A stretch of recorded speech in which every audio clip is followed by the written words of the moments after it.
অভিশপ্ত শয়তান থেকে মহান আল্লাহর নিকট আশ্রয় চাই।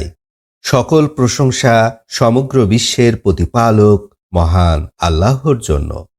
রাহমান ও রাহিম আল্লাহ তাআলার নামে সূরা নূহ এর বাংলা সরল অনুবাদ শুরু করছি। নিশ্চয় আমি নূহকে তার জাতির কাছে প্রেরণ করেছিলাম এজন্য যে আপনি আপনার জাতিকে সাবধান করুন তাদের উপরে বেদনাদায়ক শাস্তি আসার পূর্বে। তিনি বললেন, হে আমার জাতি, নিশ্চয় আমি তোমাদের জন্য স্পষ্ট ভয় প্রদর্শনকারী। তোমরা আল্লাহর ইবাদত করো এবং তাকে ভয় করো এবং আমার আনুগত্য করো। আল্লাহ তাআলা তোমাদের গুনাহকে মাফ করে দিবেন এবং নির্দিষ্ট কাল পর্যন্ত তোমাদেরকে অবকাশ দিবেন। আল্লাহর নির্ধারিত সময় যখন আসবে তখন বিলম্ব করা হবে না, যদি তোমরা জানতে।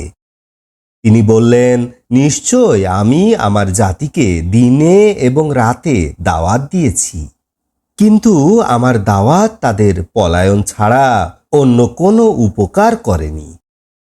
এবং নিশ্চয় আমি যখনই তাদেরকে ডেকেছি এজন্য যে আপনি তাদেরকে ক্ষমা করে দিবেন, তখন তারা তাদের কানের মধ্যে আঙুল ঢুকিয়ে দিয়েছে এবং নিজদেরকে কাপড় দ্বারা আবৃত করে রেখেছে এবং জিদ করেছে এবং কঠিন অহংকার করেছে।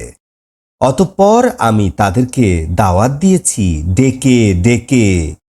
অতঃপর তাদেরকে আমি উচ্চ স্বরে আহ্বান করেছি, অতি গোপনেও দাওয়াত দিয়েছি। অতঃপর আমি তাদেরকে বললাম, তোমরা তোমাদের রবের নিকট ক্ষমা প্রার্থনা করো, নিশ্চয় তিনি ক্ষমাশীল।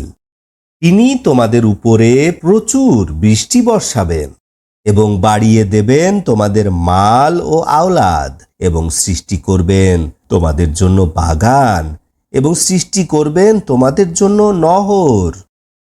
তোমাদের কি হয়েছে? তোমরা আল্লাহর শ্রেষ্ঠত্ব স্বীকার করছো না কেন? অথচ তিনি তোমাদেরকে সৃষ্টি করেছেন ধাপে ধাপে। তোমরা কি দেখো না কিভাবে আল্লাহ তাআলা 7 আকাশকে স্তরে স্তরে সৃষ্টি করেছেন?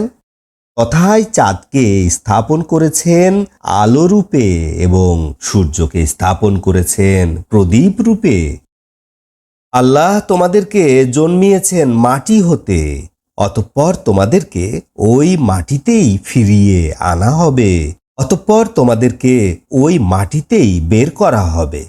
আল্লাহ তাআলা পৃথিবীকে সৃষ্টি করেছেন তোমাদের জন্য প্রশস্ত, যাতে তোমরা উহার প্রশস্ত রাস্তায় চলাফেরা করতে পারো। নূহ বললেন, হে আমার রব, নিশ্চয় তারা আমাকে অমান্য করেছে এবং মান্য করেছে এমন লোকদেরকে যাদের মাল ও আওলাদ তাদের ক্ষতি ছাড়া কিছু বৃদ্ধি করেনি। তারা মারাত্মক ষড়যন্ত্র করেছিল এবং তারা বলেছিল, অবশ্যই তোমরা তোমাদের ইলাহদেরকে ত্যাগ করবে না এবং ত্যাগ করবে না উদকে, সোয়াকে, ইয়াগুসকে, ইয়াউককে, নাসারাকে। এরা অনেক মানুষকে বিপদগামী করেছে। হে আল্লাহ, জালিমদেরকে বিভ্রান্তি ছাড়া আর কিছু বাড়িয়ে দিবেন না। তাদের অপরাধের কারণে তাদেরকে ডুবিয়ে দেয়া হয়েছিল, অতঃপর আগুনে প্রবেশ করিয়ে দেয়া হয়েছিল।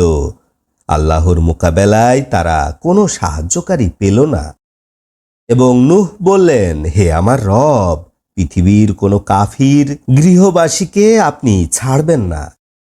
নিশ্চয় যদি আপনি তাদেরকে ছেড়ে দেন তবে তারা আপনার বান্দাদেরকে বিপদগামী করবে এবং কাফের ফাজের ছাড়া কিছু জন্মদান করবে না।